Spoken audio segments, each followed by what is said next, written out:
All right, let's see what we create together. Let's see what we create. Okay, It's an adventure. So I got here Fitz Rabin, Rabbi Fitz Rabin, Rabbi therapist, right? I do have a degree, a licensed master's in social work, but I practice coaching more than therapy. Right, but it's it's one of the best kept secrets in Lubavitch is that you're a therapist. That's true. I've kind of kept it under the wraps for a while. Why? So there's the external reason and the hidden reason. The external reason is because if someone comes to me, right, under the impression that I'm practicing under my degree, I would actually be out of integrity with the law. Because as a licensed master's in social work, I need to first be doing like my first 3,000 hours of practice need to be under supervision within a certain framework, right? A particular framework. And what I do with people is not inside of that framework. So I'm allowed to do that, but not if it's ostensibly under this degree and under the social work, the umbrella of social work ethics and the law of my license. So that's the reason why, for the most part, I haven't advertised myself as a licensed master's in social work or as a psychotherapist or anything like that. The inner reason is because for a long time I kind of had a judgment about therapy because it didn't provide me with what I really wanted. So even though I went to school and I got a degree, I spent 2 years, invested the money, I was kind of like, that's the inner reason. That's like the darker side of things.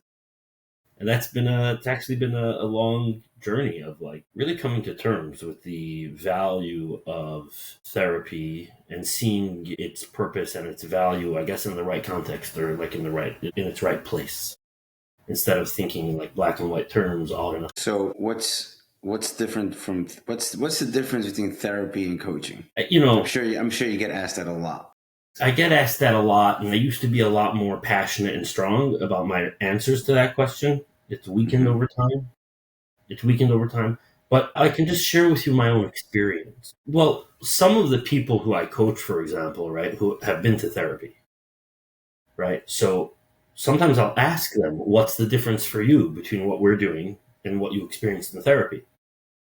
And it's very interesting to hear what the responses are.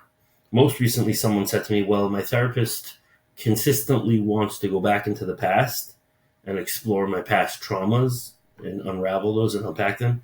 It doesn't talk to me. What talks to me is my freedom and capacity to make choices for my life today, notwithstanding whatever I may have been through in the past. That's more empowering to him. That's more exciting to him. It's more invigorating. He resonates more with that than he does with necessarily believing that he needs to go back into his past. He needs to explore all of his traumas. He needs to unpack them. He needs to unravel it. So that's like, there's elements of therapy that sometimes do relate more to the past and trying to undo past hurts, where coaching is very much oriented towards the future and creation. What is it that you would love to create? What is it that you would love to bring forth? Who is it that you would love to be? And then practicing that. That's a difference. For me, I would say a difference is that therapy and psychotherapeutic processes provide healing, but that's not the same for me as freedom or power. It would be similar to, like, let's say I break my leg and I'm in a cast. So that's really helpful because it's helping me heal, right? But it's like, now that I'm healed, now what? Right? It's not going to get me, it's not going to afford me running a marathon. It's not going to give me, the fullest expression of vitality, love, and life that I crave to manifest, that I crave to experience, that I crave to express. So that took me a long time to realize that, yes, okay, that's valuable. Healing is valuable. Healing is important.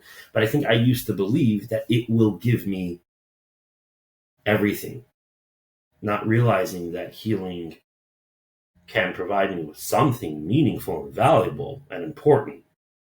But where am I actually heading with all of the healing? You know what I mean? Like, what is it that I want my life to manifest or to express? What is my full potential, right? So I think that was a misunderstanding that I had for a while. I believed that, and I went to therapy first, 15 years ago, more.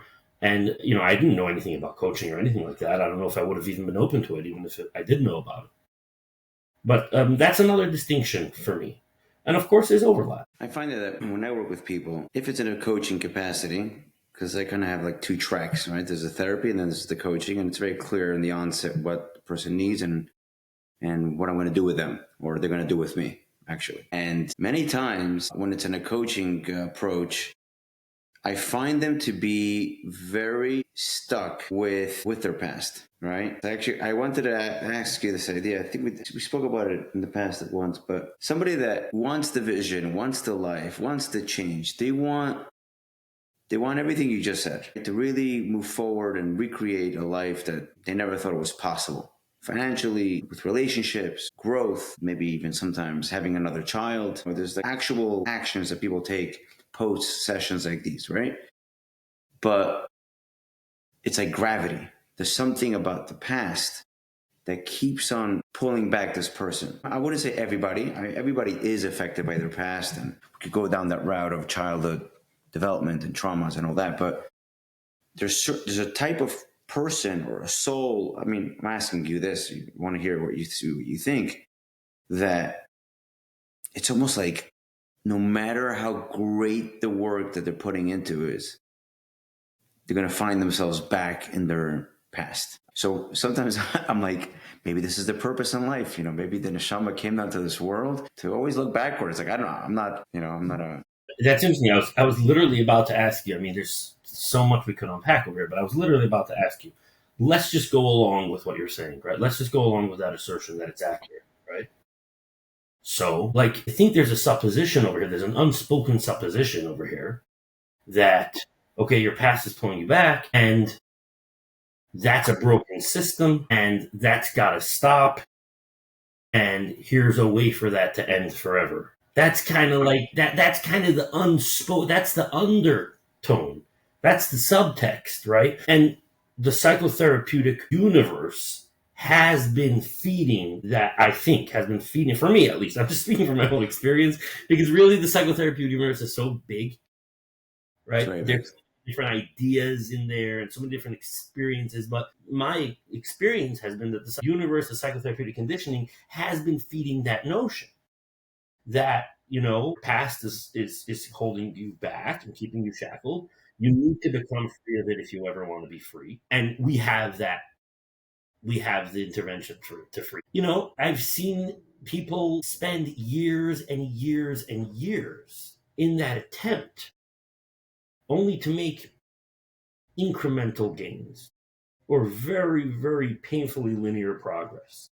So it does beg the question, okay, so what? So what? I think these are some of the bigger questions that open the door for greater freedom for people. So yeah, like you just said, right? Like maybe, we have the story in the Chumash of Light's wife looking behind her, right? And then she turned into a pillar of salt. Or the Frierdiker Rebbe's expression of Amalek is Amalek, right? Like, so, okay, so... Amalek Yoren in Yiddish. Yeah, right, exactly. So, and we know that the Ha'avar Ayin, right? So it's not a secret that when we are somehow embroiled, right, and we're not present here and now, and we're not coming from a place of our capacity to choose. And I don't mean that capacity to choose forever. I mean now, to choose in this moment, to choose in this hour, to choose in this action, to choose in this interaction. And we're embroiled in our past, and we're identified with our past, and we're going to be being pulled down by it. Okay, that's a klipa of sorts, right? It's part of the war between, the light and the dark, right? It's part of the challenge of being embodied in this world, right? What if we were able to create for ourselves a more expanded context around that and say, okay, and that's okay, and that's okay, and that's going to happen, right? I think there's something pernicious about the presupposition that that's not supposed to happen, that shouldn't happen, that can't happen, that there's a way for that to never happen. That's what I'm curious about. I'm not saying this theoretically, Moshe, also. It's not like a theory. It's a practice. It's a practice of like, how will I approach the observation and the experience of being susceptible to the influences from my past. So a very practical way that it shows up for people is self-esteem, right? Self-worth. So, and it's actually very tricky because if something actually happened to a person, then you work on that particular story. But self-esteem is either a lack of or too much of negative affirmations and communication that the child receives from their parents and their peers and the teachers, that suddenly the person is thrown into adulthood and now they have to start producing and they have to start creating relationships, a career, be a part of member, part of society, member of a community. And there's this, like, you ever had a hangover? Post-Purim hangover? I don't know if you ever had a hangover, but the hangover is basically this underlying constant nausea that no matter how much water you drink and pickle juice and coffee and cold showers, it's just there. It's not going to go away. And it's like an emotional hangover, right? Whatever you do, you're not good enough. Whatever you do, you don't deserve, right? If you get a promotion at work, or if you make extra amount of money, or if somebody wants to marry you, it's always like, why me, right? Low self-esteem. And you can't go back to the past because what's there? It happened already, right? Today's the tomorrow that you were worried about yesterday, right? It's gone. So how do you rewire and reframe somebody's self-worth or self-esteem in a way that they don't self-sabotage the life that they're building? Now, the tricky part is many people have this burning fire and burning desire to build a successful life, to prove themselves, in order to prove themselves and others that they're actually worthy and they're actually talented and they actually can make a difference in this world. So the lack of self-worthiness is what pushed them to begin with to be so driven. But that voice is like always going to catch up. So what do you do with that voice? What happens now? Let's be honest. Have you experienced this yourself? Me? Yeah. I think I have a good self-esteem though. So I see that voice coming, right? And I either laugh at it or work with it or listen to it and see what happens. It's like, I kind of like, I think a healthy self-esteem allows a person to remove themselves and not be attacked by the voice. But the voice is everywhere. It's like, negativity is everywhere, right? I work with people that I wasn't able to help them. Like I wasn't able to get them. I was not the right shliach, right? I was not the right person to help them. I mean, I refer them to other people as well to obviously to continue on their journey. It comes to a point that it's like, I ran out of tools. Yeah, so I'm looking to expand my tool set. I love the question, and I'll be honest with you. I don't really have, this someone. I shared on my status yesterday. I said, there's some problem or project that you have in your life that I could help you with, and I wrote, I don't know for sure that I would be able to help you, but my mission is to find out. So if you'd like to find out, let's talk. And so someone wrote back to me, oh, that's so nice. You don't pretend to have the answers. I have very few answers. Really, I have very few answers, but I'll tell you what I have. And perhaps this relates to your question. I have love. And, what does that mean? I'll explain. I have love. I have a capacity to listen and to see people's beauty and power beyond the way in which they're seeing themselves. And what that represents to me is when someone walks into my room, when someone encounters me, right? If they say, I have a low self-esteem, I don't believe them. You see, let me qualify what I mean by that. There's a way in which they are asking me to subscribe to a certain narrative and a certain orientation in the world that they are currently inhabiting. But once I subscribe to it, once I sign off on it, right, I have closed the door on my own seeing of their brilliance. If someone walks into my presence, I see something brilliant. I see something magnificent. I see a human being. I see a potential. I see a divine expression. I see love. Then they open their mouth and start talking, and I hear contexts, narratives, identifications that are something other than that, right? In that moment, I have a choice that I need to make. Sign off on it. Like someone comes to your house, like to start doing some work, and you have to sign papers first, enter into the agreement or the contract. So I can kind of sign off on it and say, ooh, he has a low self-esteem. Let's see, where did that come from? How can we undo that? How can we give him self-esteem? I've already bought in to the way they have kind of set up the terrain and set up the problem. Or I could not believe it. I get that that's their current way of seeing. I get that that's their current way of thinking of themselves. They are experiencing themselves through that prism, through that coin. I do. I hear that loud and clear, right? But I'm holding them in my own mind and in my own heart in a much broader light. I'm holding them as a divine expression, as something magnificent. So it would be like something like, just if some prince, right, walked into your room and was saying things that expressed, right, that they have just completely forgotten or become completely alienated or divorced from who they are, right? There's a way that I just really insist on staying connected with that, right? So that's what I mean by I don't believe them. And there's something that seems to be very powerful for people about that alone. You see what I'm saying? It's not an intervention, it's not a trick or a tool, but it's that someone is sitting across from them, not believing them, meaning not believing that who they are is low self-esteem, not believing that the identification, I have low self-esteem, is the truth. And staying really connected with the divine expression that they are, with the infinity that they are, with the magnificence that they are. Very often that experience itself facilitates making contact with the truth of who they are in a way that empowers.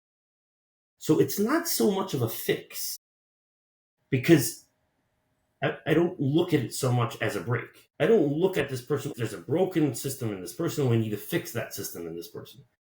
I'm just present to, yet again, the constant tension that there is, right, between the divinity that we hold inside, right, and that which eclipses on our divinity. So by holding it in that light, it's like, great. So here's an opportunity. Here's an opportunity. You think you have low self-esteem. You experience yourself in this way. Is that true? Does that express who you are? No. Okay. How would you love to express in this way? Great. What's holding you back from that right now? I mean, literally right now, in this moment. Very often people will say nothing. In this moment, you're talking about right now? Nothing. I'm like, great. But Moishi, that contact for that moment of experiencing themselves as full, as whole, as free, releases something inside. It creates a pathway, as narrow as it might be, to be and act in the world and experience oneself in some other way other than that identification. So, yeah, in a certain way, I do think of all of these statements. They're statements of identification. They're not facts. The only fact that I know of is I am, period. That's the only fact that the person sitting across from me can state with absolute unequivocal certainty as a direct experience. You could say I am. Anything else that you add in after those two words, right? The choice to erase the period after the words I am, erase the period, right? And add in some more script, that's called identification. It's a process of identification that we engage in. And we all do it. Oftentimes we do it unconsciously. Sometimes we do it consciously. That's a whole world that we can practice and take a look at and get better at.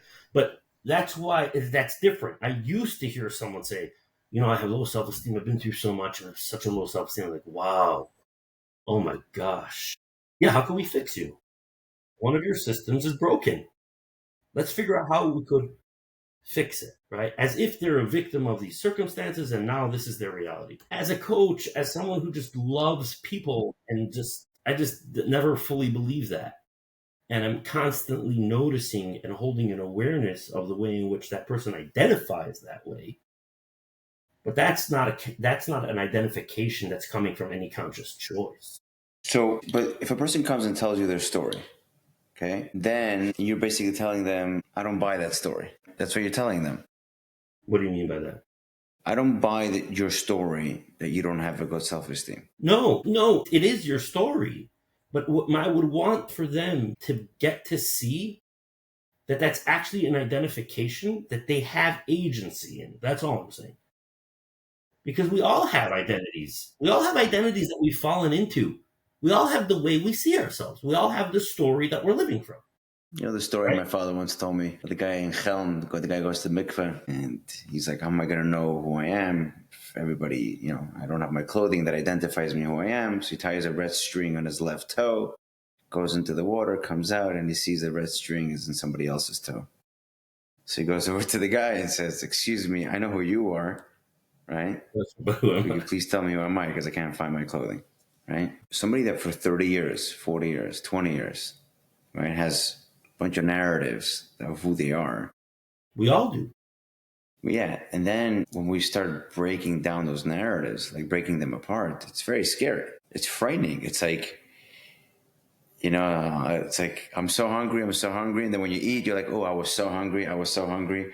It's like, it's all around. There's, we always say, you got to do the work. And what's the work? What does that mean? Walk me through an example of the work. I could only tell you what that work is for me, and for people that I work with.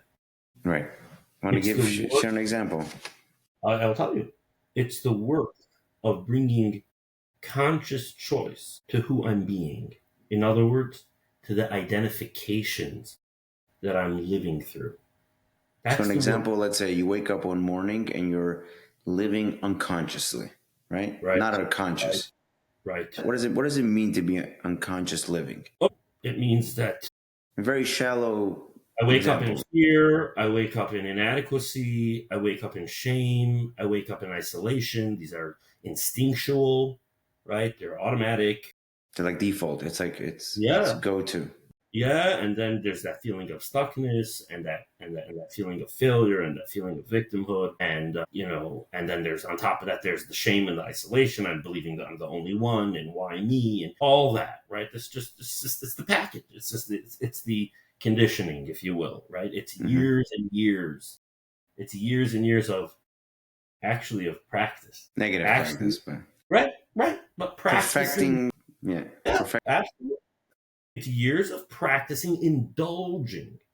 And there's not a right or wrong answer to this question. I just think there are two paradigms and two levels of consciousness.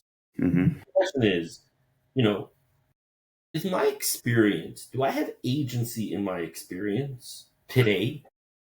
What does agency mean? It means leverage. In other words, is my experience exclusively a function of the past?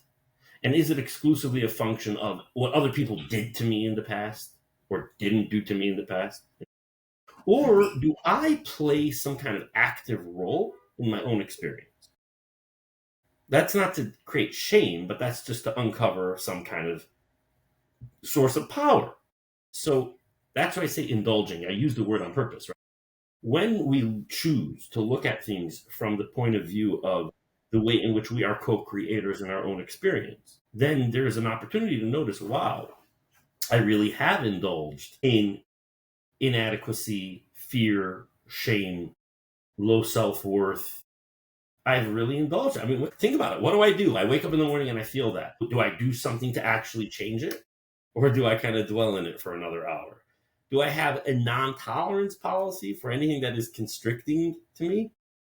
Right? Do I make conscious choices to divert my attention? Right? Or do I say, oh, no, something is really wrong with me and messed up. Let me go figure out what that is, and I'm going to fix that up, right? Like as if I'm at the effect of some hidden psychotic fault line that's terrorizing me and I have to go fix it now, right? It's a different paradigm.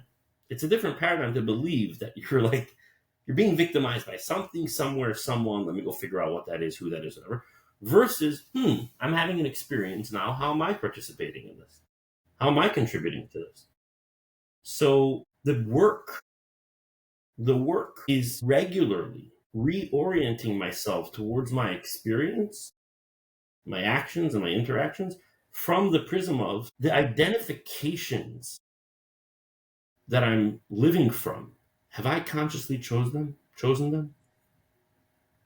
Or have I unconsciously subscribed to them? If I have not consciously chosen them, then there's an opportunity to forgive myself for having done that and choose anew and practice in this day living my life from consciously chosen identification. I have a declaration that I like to cultivate inside, which is I'm a commitment to coming from love, and every interaction in my life is practice to do just that. And I choose love over judgment until love is all that's left. That takes practice. It takes practice to speak that. It takes practice to think that. It takes practice to remember that. It takes practice to forgive unconscious identifications that come up and that I run with until I remember. But that's the work for me. Where do we pick up the most hate in our journeys of life? A child is born, there's no hate.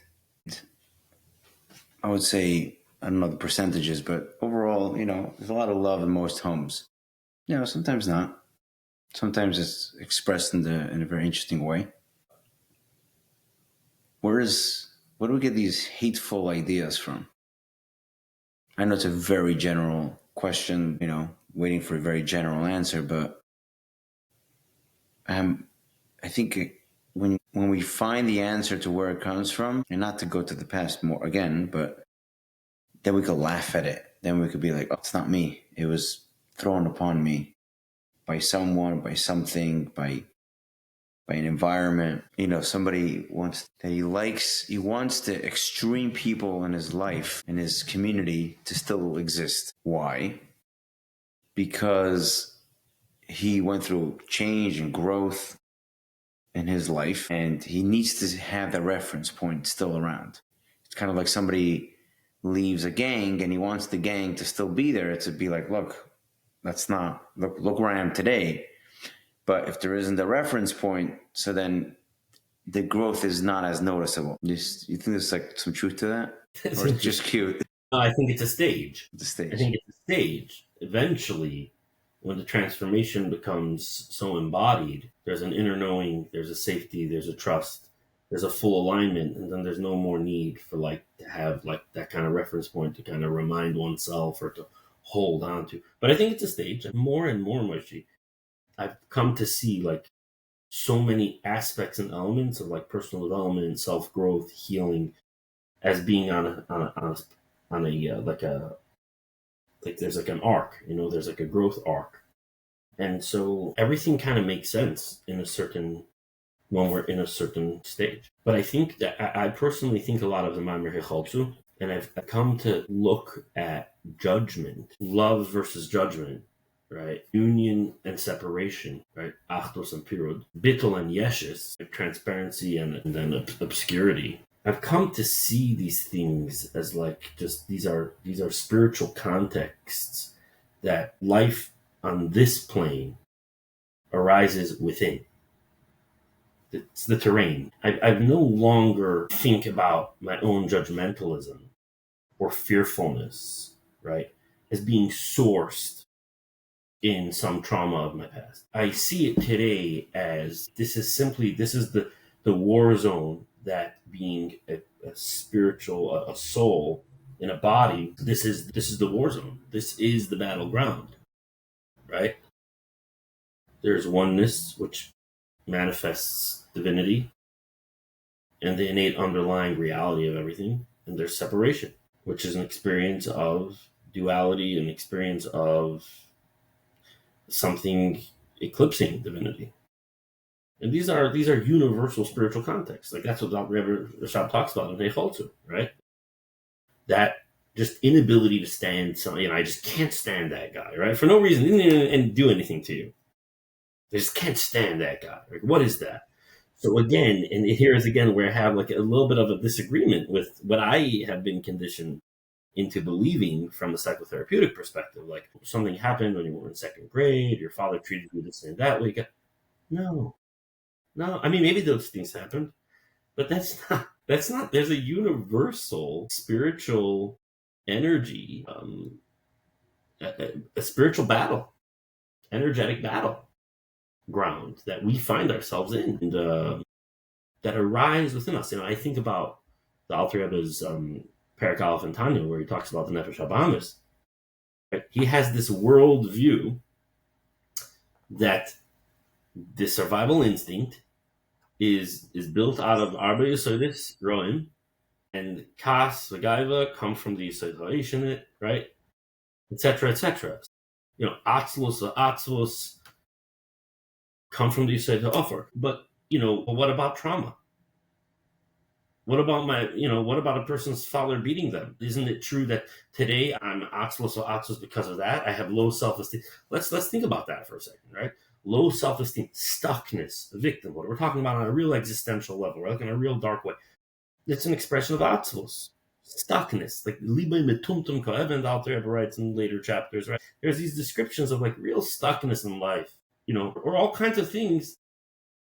The Alter Rebbe doesn't see it as a function of trauma. He's like, dude, this is the molecular structure of the Nefesh HaBahamis and Nefesh HaChiyunis. The spiritual energy that vivifies your body has an anatomy. It lives under the illusion of separation from divinity, and as such, it is constructed out of a set of skills or a set of qualities. This is just how it is. That's kind of spiritual psychology. Spiritual psychology kind of looks at things and says, this is the terrain. This is the rules of the game. This is how it's been designed for you to reveal something, for you to extract something, for you to distinguish something. It's different. It's different than modern psychology. So that's how I have come to look at judgment or hate, not as being sourced in something from my past, although, of course, things from my past can express hate and judgment just like anything, but more being sourced in something universal and something pervasive, all setting the stage for an opportunity now, for an opportunity for me to be Magabir Tzura ala Chomer now, for an opportunity for me to be loved now. Does that make any sense? Yeah.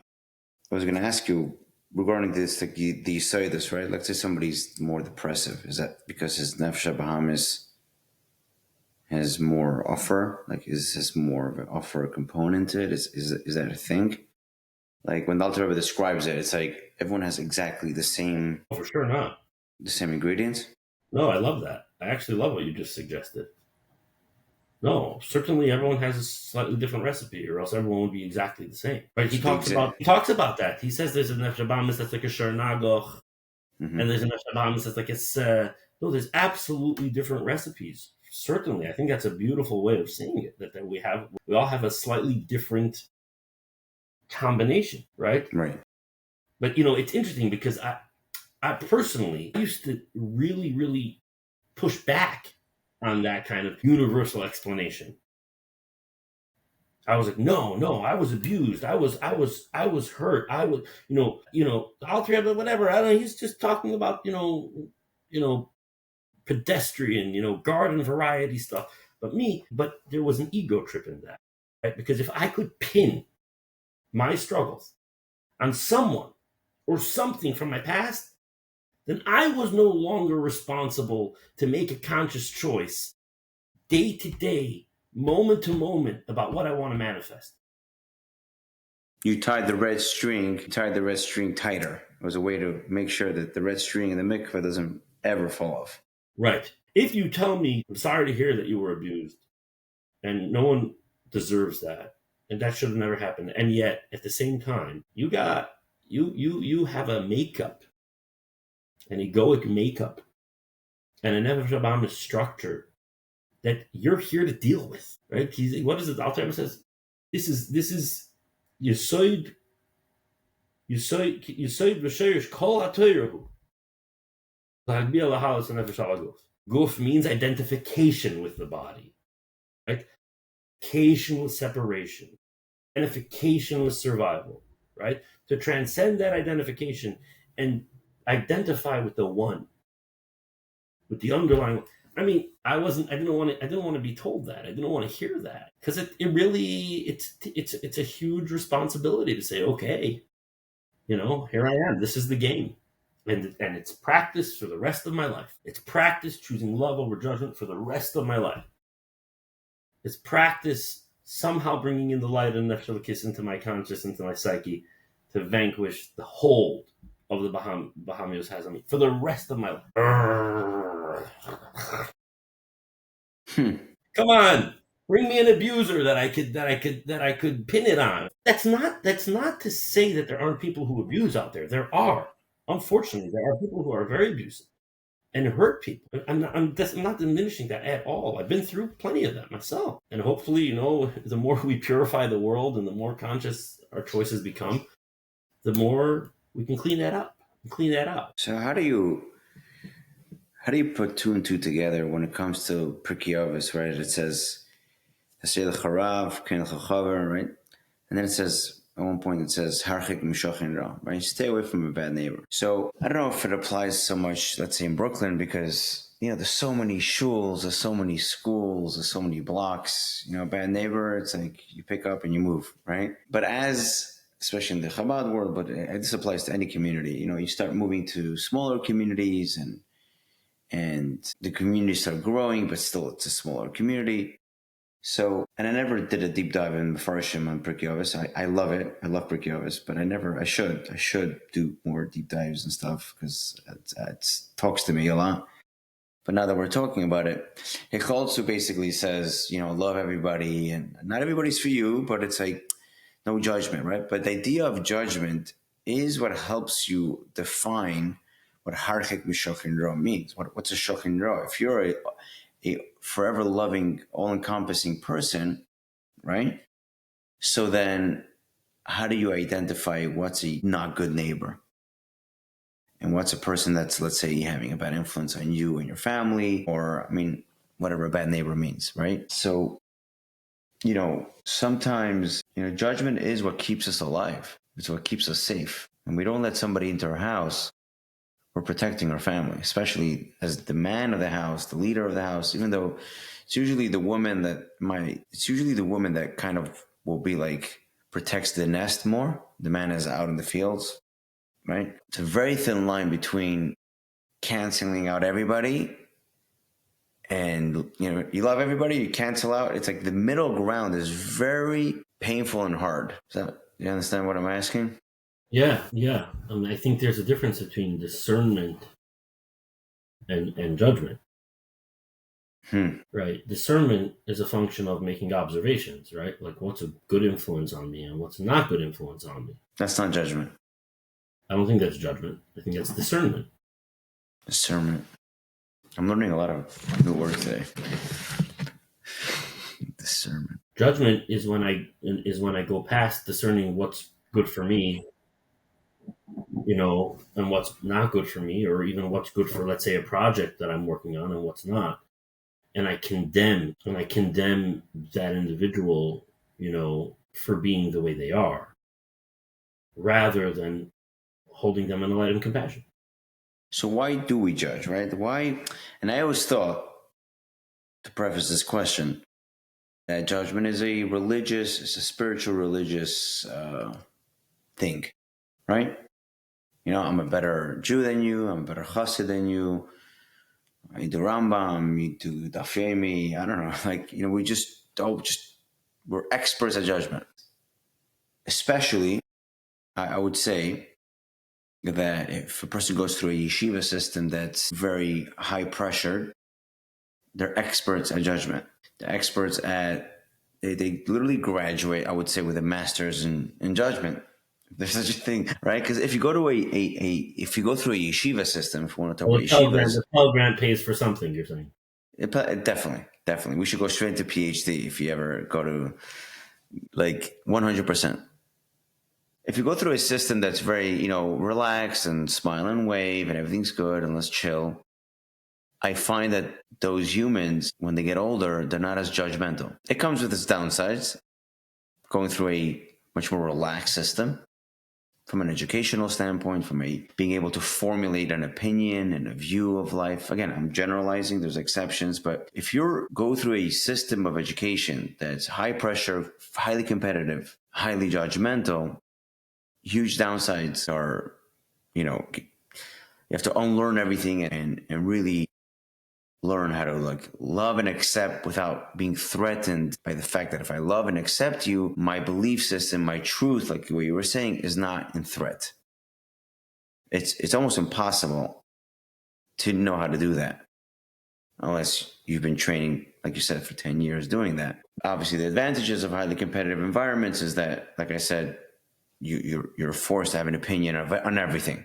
Okay, which that could take you to different places. So when it comes to judgment, I used to think that it's strictly religious or spiritual. That's where I was coming from. But I realized it also, let's say, applies to the gym and to like life, like finances or eating habits or drinking habits or sleeping habits. Or it's like the moment I'll go to the gym for 30 days straight, I'm going to start judging people that don't work out, period. I'm a judgmental person. It has nothing to do with spirituality. The gym is just as mundane and physical as it could get. It's lifting iron and dropping it and lifting it again and dropping it, right? Where does it come from? And it leads to shame, right? It leads to shame and disgust. It's like, what did I just think about? And I don't even say it. It's not like I go knocking on my neighbor's doors and be like, it's 5 a.m., time to wake up and go to the gym. How dare you sleep in, right? Because I'm up, right? I feel like I'm doing progress, and then when I start a new habit and I stick to it and I'm successful at it, the judgment comes back again. If it's not judging myself, it's judging someone else. It's like, it doesn't go away. End of rant. Yeah, I so appreciate that, and I can relate to that as well. I have my own version of that, and I can relate to it. I mean, I had a line about myself. I used to say I'm the most judgmental person, second to Michael Savage. And I don't even know if other people experience him as judgmental. Maybe they do, maybe they don't. I don't know. But in my mind, just some of he's from a different generation, Michael Savage. But and I'm not even judging Michael Savage. It's just funny that when I would hear him, Michael yeah, Savage. I was just like when I would hear him, I would just hear like a paragon of like.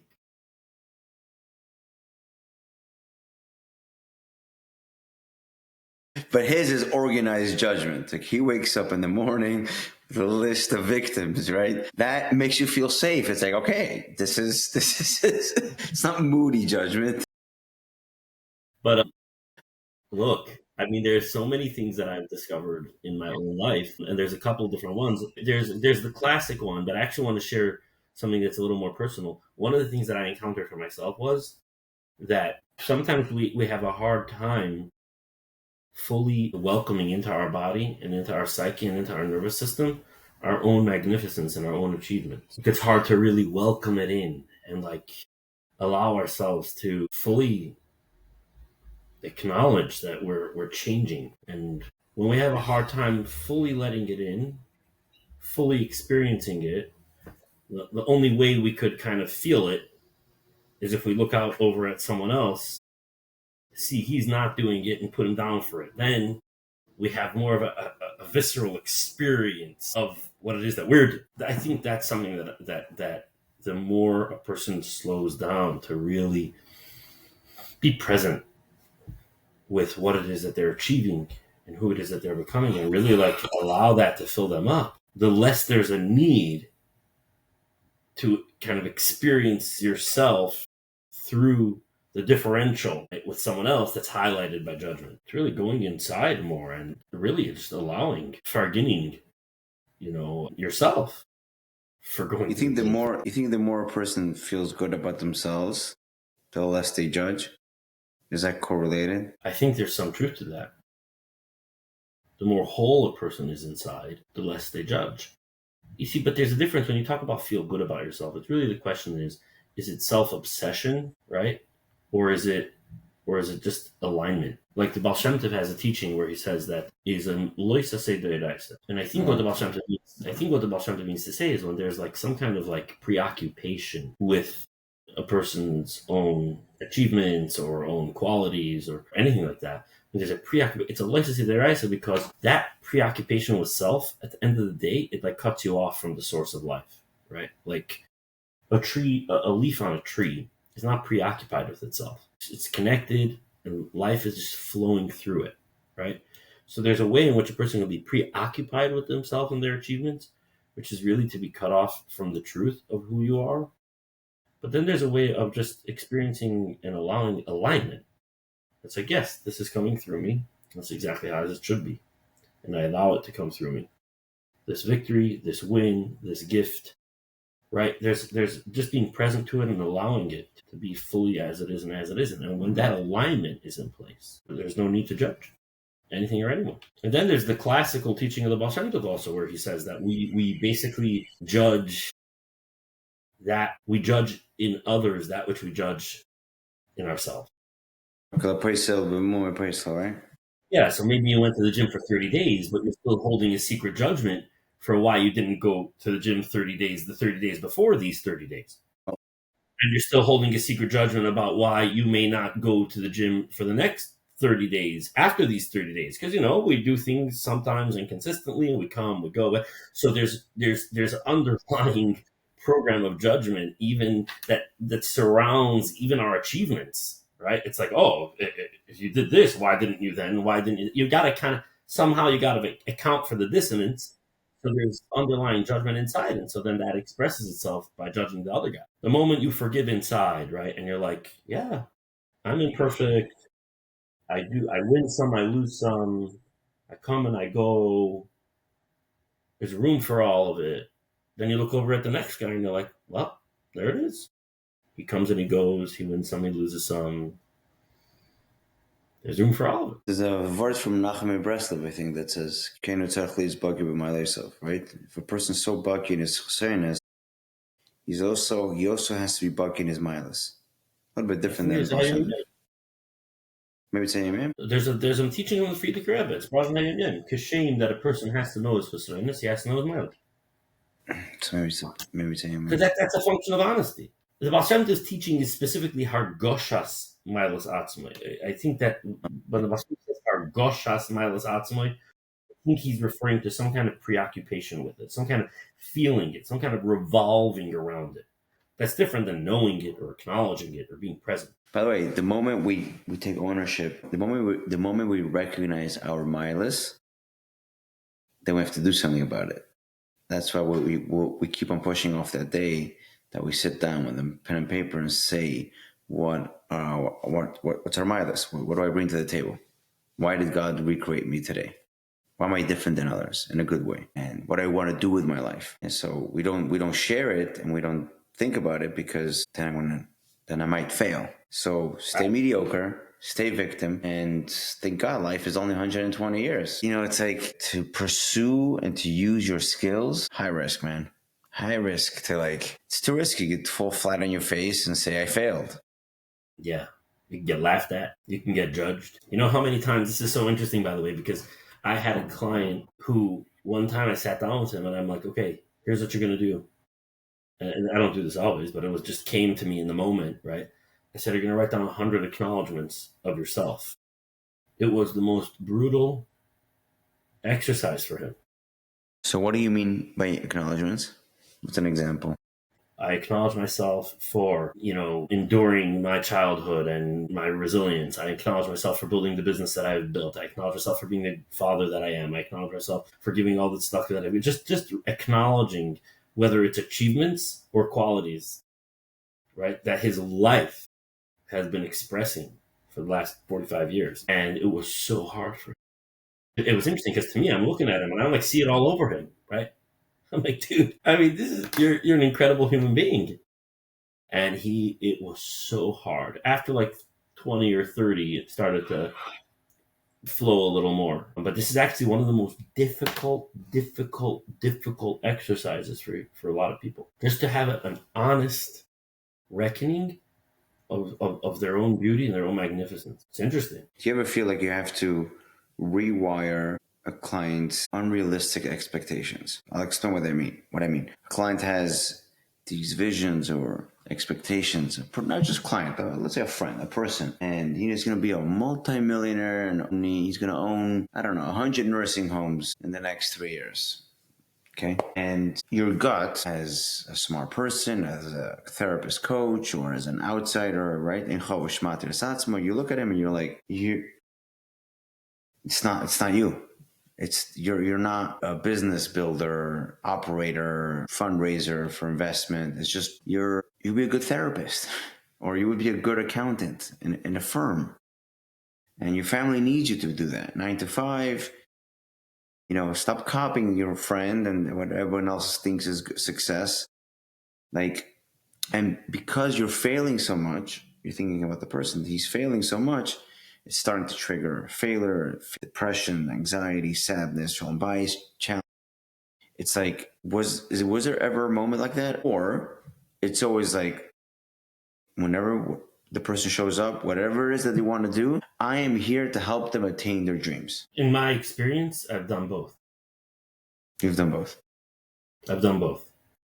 Sometimes it's like, great, let's go for it. And then they, on their own, discover that it's not true for them eventually.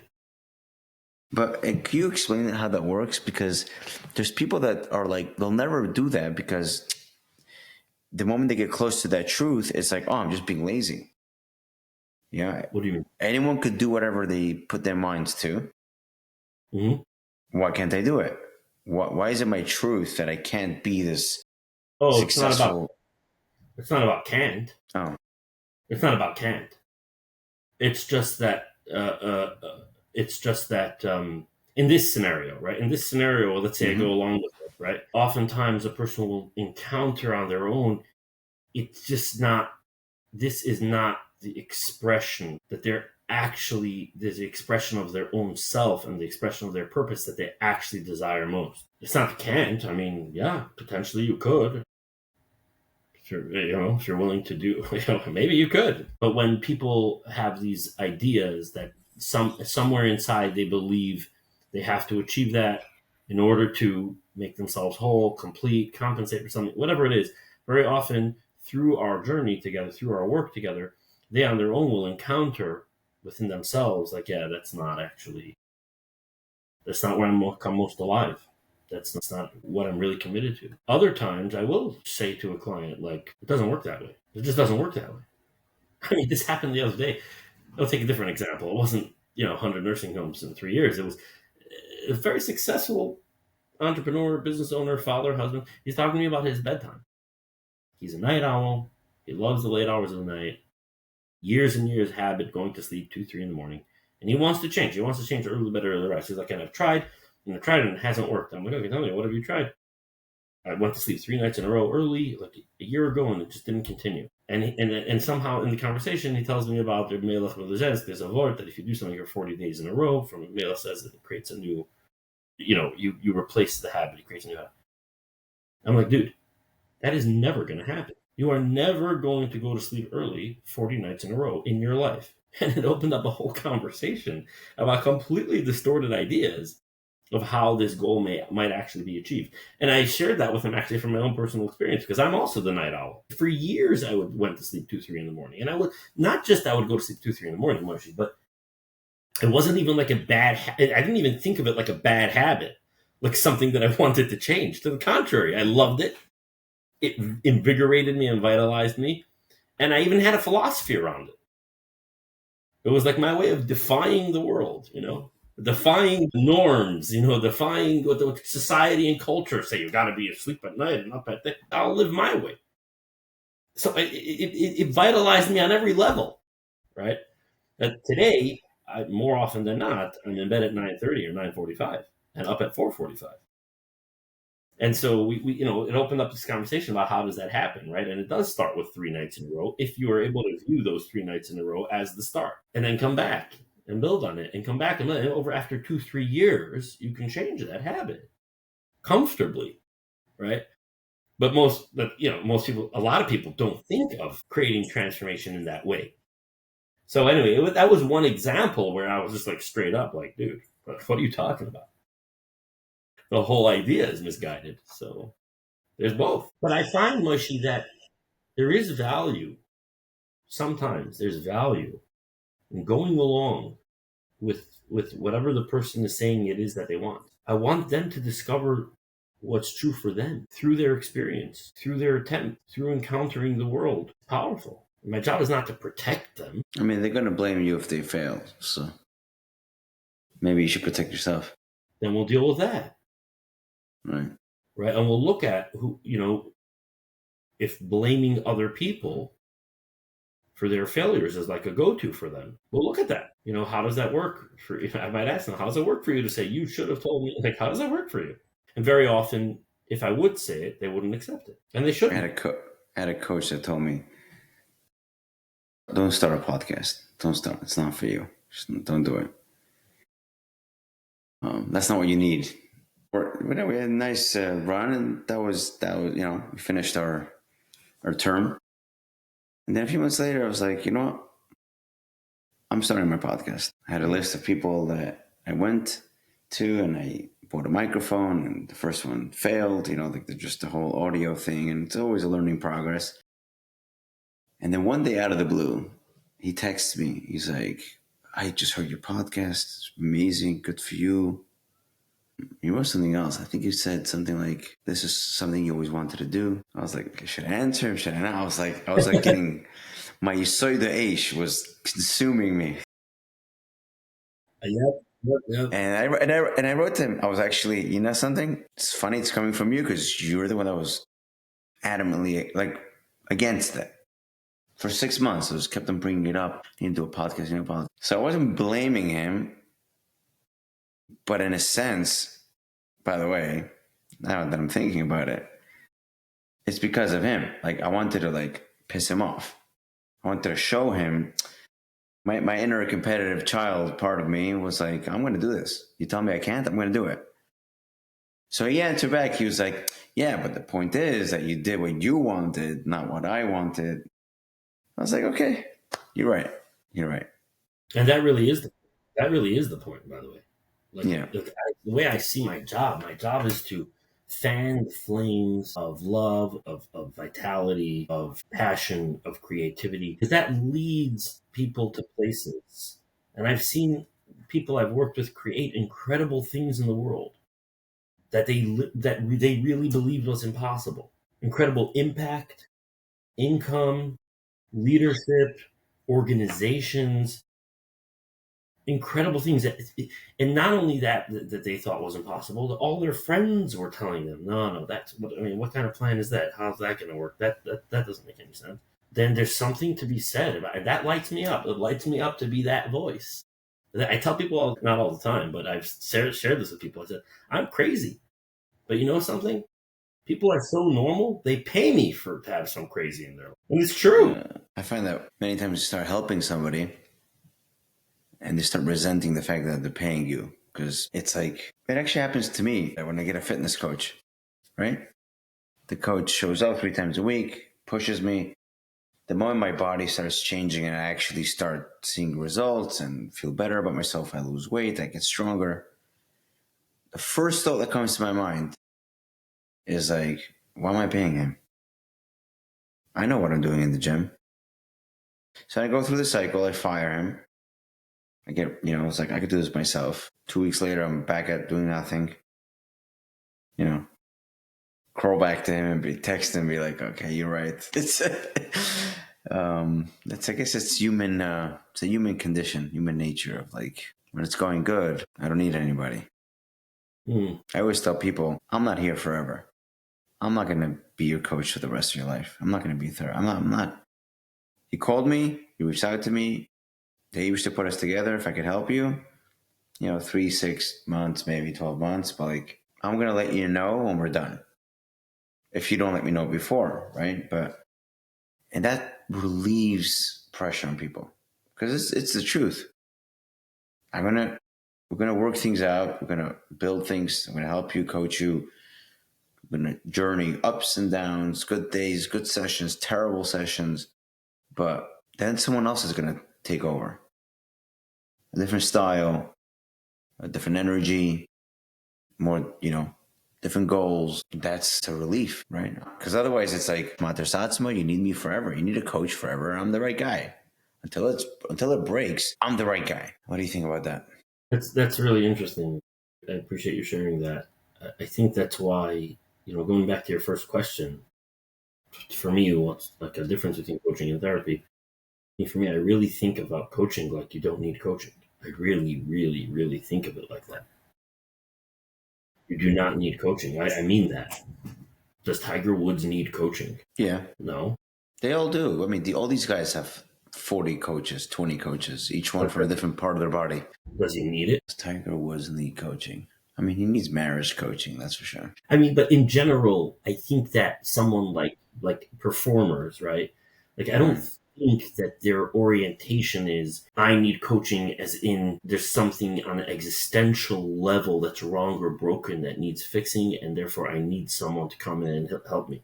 I think they think more in terms of I need coaching in order to grow to my next level because someone else who's observing me, who's championing me, who's holding me in a higher light of possibility than I am, can help facilitate spurring that growth. And so, I mean, it's like not a have to, right? You could say, okay, I'm done. But you may say, all right, listen, this is amazing, and I would like to keep growing. I would like to keep experiencing what's possible, right? I'd like to peer over the next edge. That's like there's a possibility of vitality and excitement there. So I think that's the orientation that people come from, at least like in the performing arts or sports, right? Like that's the orientation they come from when they hire coaches, and I really, really feel very connected with that. That's how I see the work that I do. Not everyone sees it that way. It's true, right? And sometimes people come in, yes, feeling more broken, yes, feeling more like I need this for my, okay. But as a rule, I don't think that coaching is fundamentally something that, you need in order to fill something up that's missing inside, as much as something that you need in order to keep expanding and fulfilling on greater and greater levels of potential. I like that. And maybe people take breaks, right? And allow things to integrate more and practice and implement. But like that's definitely a frame. And that's, for me, that is a difference between coaching and therapy. When I was going to therapy, right, it wasn't like it wasn't coming from a place of, there's more potential in me that I know is meant to come out. I want to transcend my current limit. I want to achieve something great. It wasn't. It was coming from a real pernicious experience of being messed up. So yeah, obviously no one likes to be in that forever. Doesn't feel good. If I'm feeling better one day, why the heck would I want to pay the therapist? There's also, thank you for sharing that.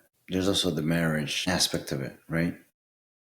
Many people think they need to go to marriage therapy. Many times, I'm talking specifically men, they feel like they married a difficult person, or they could have married better, or whatever, all these thoughts. When they get marriage coaching, which practically speaking, what that means is when someone with more experience, or someone in the outside of their life, hears their stories and hears their patterns and the guy's behaviors and educates them on what to do to have a healthier, smoother, successful marriage. That's not therapy. Maybe you touch a little bit in therapeutic values, but it's education. In our generation, unless you buy books and get courses on, join courses and go to conferences, you don't know how to be a good husband. Not you. We, a man, right? Not because the previous generation wasn't, but some times change and certain values change. Even if we don't copy, let's say you copy the previous generation, that also doesn't apply anymore. But let's say you're rebelling against that previous generation. You're also not doing a service to the marriage because you're overcompensating in areas that you don't have to, and it's actually damaging if you're overcompensating. If you say, "Oh, honey, I'm not going to work. I'm just going to be home to make sure there's nothing that stresses you out." That itself is creating the stress. Go work. Go make money. Go provide. Go get messy. Go come back bruised and beaten up. No, because the previous generation, they never came till they came for dinner and they went back to work, and that's too much of my mom. So the readjustment, the emotional chiropractor, the coach, is there to tell them this is what good behavior is. This is what is leading to conflict. The person tweaks it, changes it. After a few months, I think they're good to go. Again, things will come up and pushbacks and things, but there's like this whole element of psychoeducation that I think coaching, let's say, brings tremendous value. We spoke about this once. It's like, what am I in a toxic, negative, dangerous situation or sad situation? Or this is what everyone's going through. And those that know more tools are actually having better marriages. Right? Yeah, I think that's beautiful, Moshe. Yeah. All right. So I'm going to put your information and the link in the episode description. Awesome. Thank you. Thank you for having me, Moshe. I appreciate you. I love you. Love your energy, and I really enjoy this conversation. And I hope it's valuable to people who listen. Thank you. I mean, I think one day you'll be able to teach me how to say I love you because I struggle with that. And Really? I just ended it with the bomb, but yeah, we'll save it for the next episode. Okay. We should do another episode all about love. Yeah, I mean, I love a lot of people, but to say it, I save it for very, very, very small people, small list of people. Tiny list. We should definitely explore that one day. Cool. I'd love to do it. We already have saved the date, episode 2. Yeah, that'd be great. All right. Fitz. Thank you for your time, Fitz. We'll be in touch. Thank you. Bye-bye. Bye-bye.